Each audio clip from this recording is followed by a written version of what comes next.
Hello viewers, welcome করছি সকলকে আবিদাস lifestyle চ্যানেলে। আসসালামু আলাইকুম। কেমন আছেন বন্ধুরা? আশা করি আল্লাহর রহমতে খুবই ভালো আছেন। আমিও আলহামদুলিল্লাহ ভালো আছি। প্রতিদিনের মতো চলে এসেছি আজও নতুন আর একটি রেসিপি নিয়ে। আজকের রেসিপিতে থাকছে বাড়ির আঙিনা থেকে তুলে নিয়ে হেলেঞ্চা শাক ভর্তা করে নিয়েছি। তো শাক ভর্তা করার আগে একটি ছন্দ বলি, যেটা আমার আম্মু বা নানুদেরকে দেখতাম শাক তুলে নিয়ে চালনের ভিতরে একটু লবণ ছিটিয়ে দিয়ে এই ছন্দটা বলতেন। এটা বললে নাকি শাকের যতই পোকা থেকে থাকে তাহলে কিন্তু একদম ঝরে পড়ে থাকে। নামা রান্দে শামা খায়, শাকের পোকা দূর হয়, শাকের পোকা ঝরে পড়ে, হাতের নাকুর নড়ে চলে। তো এই ছন্দটা বলতো, বললে লবণ দিলে নাড়াচাড়া করতে করতে শাক থেকে যদি পোকা থাকে সেটা কিন্তু ঝরে পড়ে যায়। তো আমিও করলাম, তো শাক থেকে কিন্তু পোকা বের হয়নি আমার, শাকে পোকা হয়তো ছিল না। তো শাকগুলোকে আমি খুব সুন্দরভাবে পরিষ্কার করে ধুয়ে নিয়ে এখন ছোট ছোট করে কেটে নিয়েছি। এখন দিয়ে দেব এর মধ্যে একটু লবণ।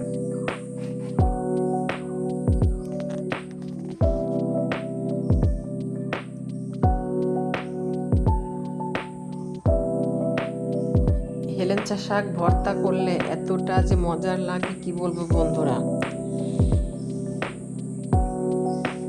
আর এই ভর্তাটা করতে কিন্তু খুব বেশি সময়ের প্রয়োজন হয় না, অল্প সময় কিন্তু ঝটপট এই রেসিপিটি তৈরি করে নেওয়া যায়। আর খেতেও কিন্তু তার তুলনায় অনেক বেশি মজার। তো শাক ভর্তা করে নেওয়ার জন্য শাকের উপরে লবণ, পেঁয়াজ এবং রসুন দিয়েছি। এখন একটি কড়াইয়ের মধ্যে দিয়ে শাকগুলোকে ঢাকনা দিয়ে ঢেকে কিছুক্ষণ সিদ্ধ করে নেব।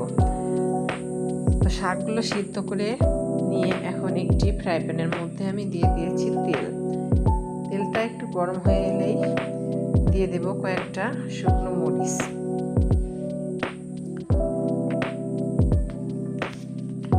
দূরে কাছে দেশ ও দেশের বাইরে বন্ধুরা যে যেখান থেকে ভিডিওর সঙ্গে যুক্ত হয়েছেন অবশ্যই একটি লাইক দিয়ে ভিডিওটি শেষ পর্যন্ত কন্টিনিউ করার অনুরোধ রইল।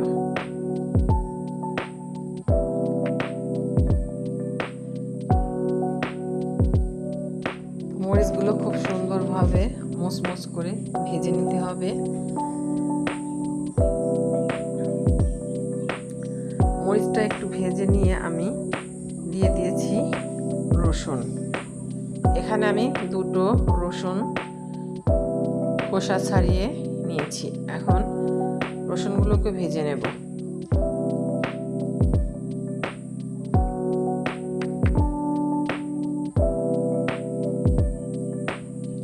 সাথেই থাকুন বন্ধুরা, কোনো রকম স্কিপ করবেন না ভিডিওটি, তাহলে কিন্তু কিভাবে এই মজার শাক ভর্তা করলাম এতটা লোভনীয়, এতটা স্বাদ করে বুঝতে পারবেন না। অবশ্যই সাথেই থাকুন।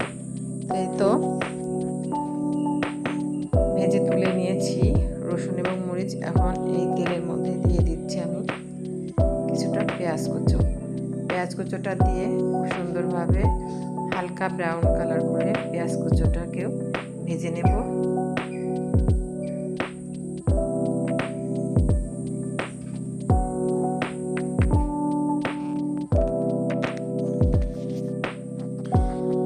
কি বলবো বন্ধুরা, আমি তো যখনই ভাত খাই আমার মাছ মাংস খেতে কিন্তু অতটা ভালো লাগে না। তো সকলে মাছ মাংস খেলে আমি কিন্তু শাক ভর্তা বা যে কোনো আইটেমের ভর্তা থাকলে সেটা কিন্তু সোনামুখ করে খেয়ে নেই। খুবই কিন্তু ভালো লাগে আমার ভাতের সঙ্গে ভর্তা খেতে।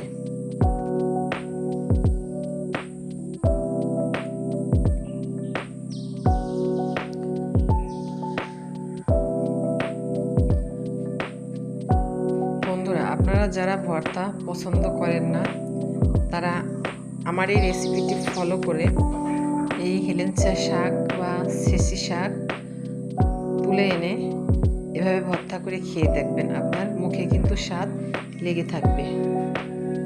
এদিকে আমি অফ ক্যামেরাতে শাকগুলো কিন্তু সিদ্ধ করে একটি প্লেটে নিয়ে নিয়েছি। এখন ভর্তা করে নেব। ভর্তা করে নেওয়ার জন্য এতে একটি প্লেট নিয়েছি, দিয়ে দিচ্ছি ভেজে নেওয়া মরিচ এবং রসুনগুলো।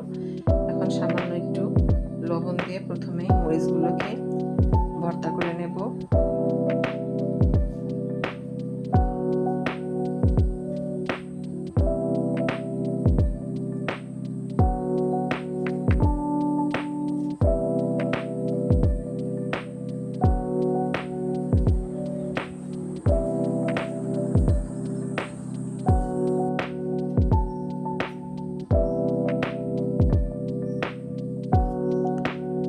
মরিচ এবং রসুনগুলোকে খুব সুন্দরভাবে লবণ দিয়ে মেখে নিয়েছি। এখন ভেজে নেওয়া পেঁয়াজগুলো দিয়ে দিচ্ছি। পেঁয়াজগুলো দিয়েও একটু আলতো হাতে নেড়ে চেড়ে নিচ্ছি।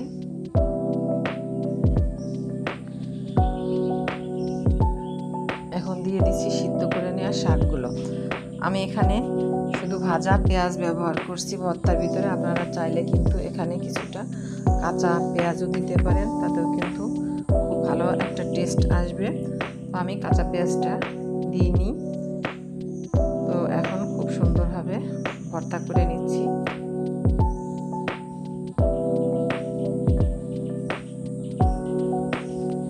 এখন দিয়ে দেব সামান্য পরিমাণে কিছুটা সরিষার তেল।